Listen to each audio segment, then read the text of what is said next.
नमस्ते मित्रांनो, घरगुती उपाय या ऑफिशियल चॅनलमध्ये आपल्या सर्वांचं स्वागत।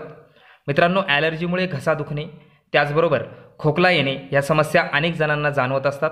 जुनाट जर खोकला असेल तर ढास लागण्यासारख्या समस्या असतात। त्याचबरोबर ॲलर्जीमुळे सर्दी होणे, कफ होणे या समस्यांनी सुद्धा अनेक जण हैराण असतात।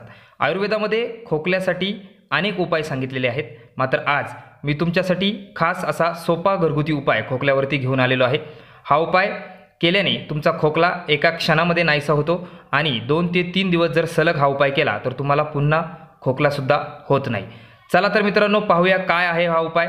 तोपर्यंत तुम्ही माझ्या चॅनलवरती नवे असाल तर आपल्या घरगुती उपाय या चॅनलला सबस्क्राइब करायला विसरू नका। त्याचबरोबर ह्या व्हिडिओला एक लाईक नक्की द्या। या उपायासाठी पहिला जो पदार्थ आपल्याला आवश्यक आहे तो आहे कांदा। कांदा या ठिकाणी तुम्ही दोन्ही बाजूने सपाट पृष्ठभागामध्ये कापून घ्यायचा आहे।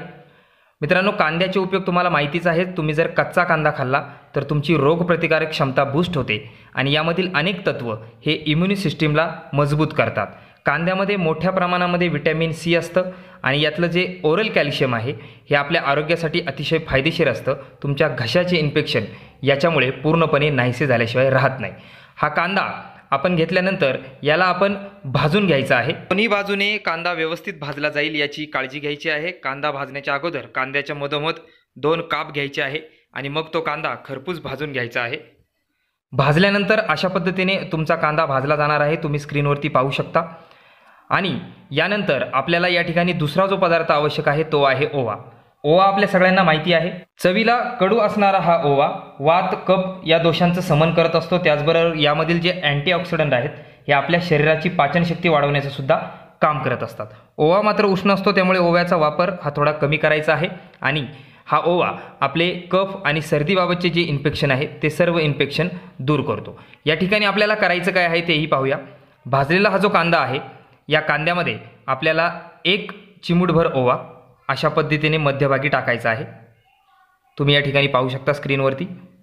जास्त ओव्याचं प्रमाण तुम्हाला जसं झेपेल, कारण ओवा हा कडू असतो त्यामुळे ओव्याचं प्रमाण थोडंसं कमी जरी ठेवलं तरी काही हरकत नाही।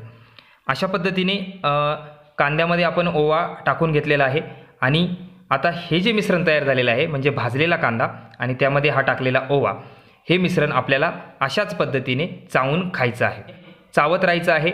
आपल्या जी चावल्यानंतर आपली लाळ यामध्ये मिसळते आणि घशामध्ये आपल्याला थोडंसं याने जळजळ होते। थोडासा ओवा यामध्ये असल्यामुळे थोडंसं तिखट लागतं।